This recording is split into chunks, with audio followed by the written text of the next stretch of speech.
तो भगवान को भी भागना पड़ा, कहां से? युद्ध छोड़ कर। और भगवान जब युद्ध के मैदान से छोड़े तो वहां मेरे भगवान का एक नाम पड़ गया, क्या? रणछोड़ भगवान। बोले रणछोड़ भगवान की जय। भगवान भागे वहां से, और भागते भागते कहां पहुंच गए? मथुरा से सीधे कहां? बद्रीनाथ। और बद्रीनाथ में गुफा है, मुचकुंद गुफा, और उस गुफा में एक संत सोए हुए। कौन? मुचकुंद जी महाराज। कन्हैया बड़े चतुर हैं, कन्हैया ने अपना पीताम्बर निकाला और मुचकुंद जी के ऊपर डाल दिया और अपने आप छुप गए। कालीवन आया, कालीवन ने कहा कि वह भागते भागते थक गया यहाँ, और यहाँ सो गया। क्या कृष्ण समझा और जोर से लात मारी, और जैसे ही लात मारी तो जो संत सोए हुए थे, तप कर रहे थे, उनकी आंखें खुली और उन्होंने आंख खोल करके एकदम देखा और जरासंध कालीवन भस्म हो गया। जब कालीवन भस्म हुआ तो इन महाराज ने देखा कि मैं तो बहुत दिनों से सोया हुआ, और अब तो कलयुग आने वाला है, द्वापर का अंत है, कलयुग का आगमन है, और मैं सोया हूं। जैसे गुफा से बाहर आए तो गुफा से बाहर देखा, क्या? छोटे छोटे पेड़, छोटे छोटे लोग।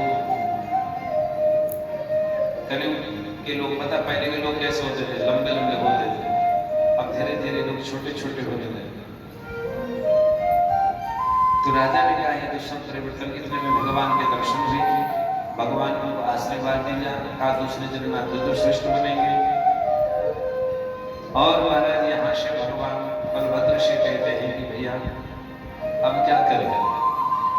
बोले जरासंध अभी जीवित है, और जरासंध अगर हम गए तो फिर युद्ध करेगा, और अगर हम चले गए तो युद्ध छोड़ो, ये हमारे ब्रजवासियों को परेशान करेगा, इसलिए अब हम और मेरे गोविंद वहीं से योग माया के द्वारा समुद्र के बीच में एक द्वीप बनाया गया, और वहां एक नगरी बसाई, और जिस नगरी का नाम क्या है? द्वारवती नगरिया। बोले द्वारिकाधीश भगवान की द्वारवती नगरिया।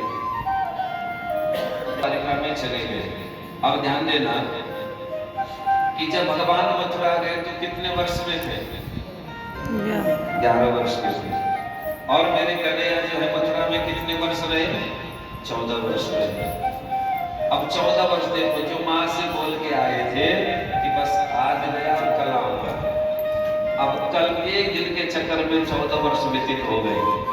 तो मैया को तो पहले से पता था कि अब आएगा नहीं, इसलिए उन्होंने अपने हाथ से खूब खिलाया, खूब श्रृंगार किया, खूब लाभ प्यार किया। 14 वर्ष ये हुए और 11 वर्ष हुए, यानी भगवान आज कितने? 25 वर्ष के हो गए। और 25 वर्ष में भगवान द्वारका के राजा बने, और बड़े भाई बलभद्र का रेवत राजा की पुत्री है, उससे विवाह हुआ। अब बड़े भाई की शादी हो गई, अब छोटे की तैयारी। अब छोटे की जब तैयारी करने लगे तो बड़े भाई ने पूछा कि भाई बताओ, आपको कोई पसंद है? किसी में आपका मन लगा है? तो इन्होंने कहा कि मेरा कोई मन नहीं लगा किसी में, मेरे को आज तक कोई मिली नहीं। बड़े भाई ने कहा फिर ढूंढो। ऐसी चर्चा जब चल रही थी, शादी की तैयारियां छोटे भाई के लिए लड़की ढूंढ रहे थे, तो इतने में एक राजा है, कुंडनपुर में एक राजा है, कौन? भीष्मक। भीष्मक राजा के 5 बेटे हैं और एक बेटी है। तो ध्यान से सुनो, कल पूछूंगा मैं कि ये राजा कौन था और इसकी कितनी बेटी। आप हर साल कथा सुनते हैं, घर में टीवी में भी देखते हैं, पढ़ते भी हैं, और जब आपसे पूछते हैं तो वो कथा है। अगले बार से हम इनाम रखेंगे कि जो कथा सुनाएंगे उस कथा का जो उत्तर दूसरे दिन देगा उसको गिफ्ट मिलेगा। ठीक, देखते कौन कितना उत्तर दे सकते हैं, कितना सही जवाब है।